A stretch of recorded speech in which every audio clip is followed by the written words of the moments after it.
2. What is number 2? I remember number 2. So number 2 was when Tim Peake went into space. Now, Tim Peake, as I'm sure if you're UK based, you will remember. So there was, it was such a great feeling in the UK that we were finally having a British astronaut. I'll come on to that a bit later.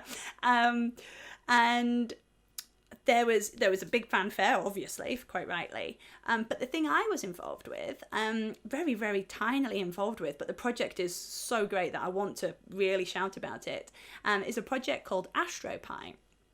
Now, AstroPi, it sounds like a bit of a weird name, but if you've heard of Raspberry Pi computers, then it doesn't seem like such a weird name.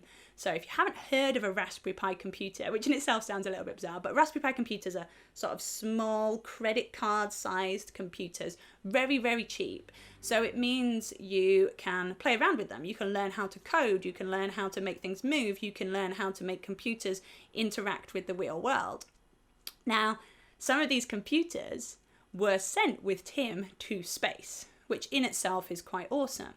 But what the brilliant part is Raspberry Pi ran a competition where school kids could design science experiments that would be conducted on these Raspberry Pi computers that were on board the International Space Station. How brilliant is that?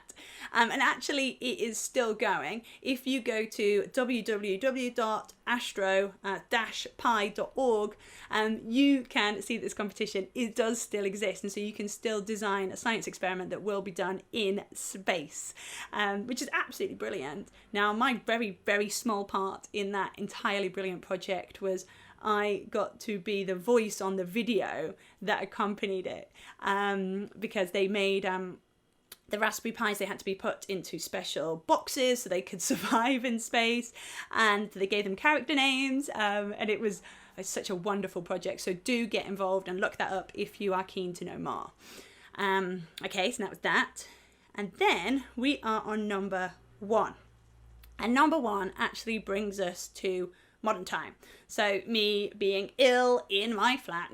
So at the moment I run an events production company, and part of this events production company, our role is to work with companies who want to get a certain science or engineering message out to young people or teenagers or young adults, and they don't quite know how to do it. So we work with companies to get them to finesse why they want to get this message out, finesse how they want to get this message out, and we come up with a solution for them. And we have been working for the last 5 years with Siemens. And Siemens are very keen to get the message out that science and engineering can give you amazing opportunities. And they're totally right, they can. And so we've been doing a project called See Me, and it's a stage show. And what the See Me show shows is that no matter what your background, science and engineering can provide you with amazing opportunities in life if you give them a go.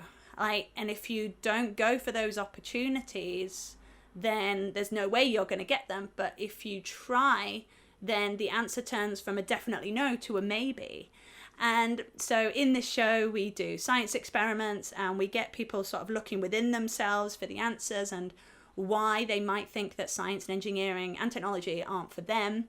But one of the stories that we tell in the See Me show is the story of Helen Sharman. Now, for those of you that don't know, I don't know why you would not know this, Helen Sharman was the first British astronaut into space. And Helen Sharman, Helen Sharman is a wonderful, wonderful human being. I've never met her. I've seen her do a show, and I would love to meet her.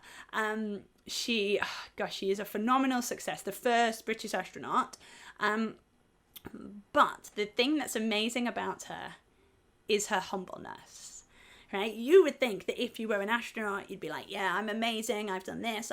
But no, she's very understated, and she's absolutely wonderful. And I want to tell you the story or my take on her story of how she became an astronaut. I've heard her tell this story, and it's absolutely brilliant. So here's her story. Helen Sharman, you know, she, like I said, she wasn't this person that was like, I can be an astronaut, I can be anything, I can do this, I can do that. She's actually quite a quiet lady, like absolutely phenomenal, but quite quiet. And Helen was working as a chemist at the Mars company, at the Mars company, when she heard on the radio, get this, she heard on the radio an advert for becoming an astronaut. It sounds bizarre, but it's completely true.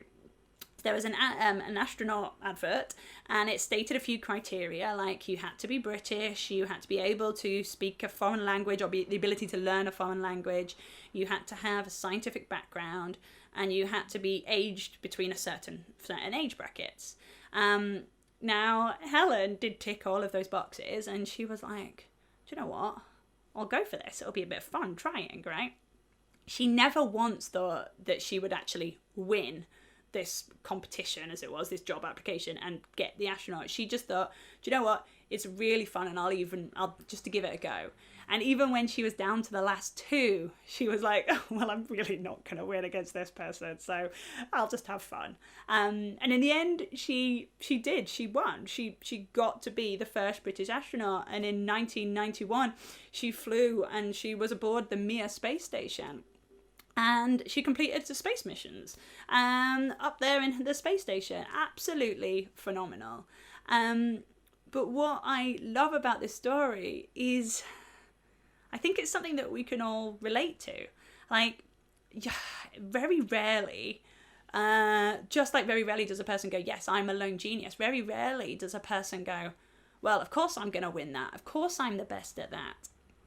We often, this often holds us back because we think we're not the best at something. We sometimes just don't even bother trying because we're like, well, what's the point if I'm not going to win? But Helen's attitude was, well, I'm not going to win, but it's going to be fun trying. And she won.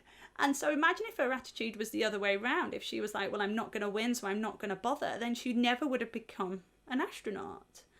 And so it's like, let's be more Helen. It's very rarely that a person enters something thinking that they're going to be the best, thinking that they're going to win, but don't let that hold you back.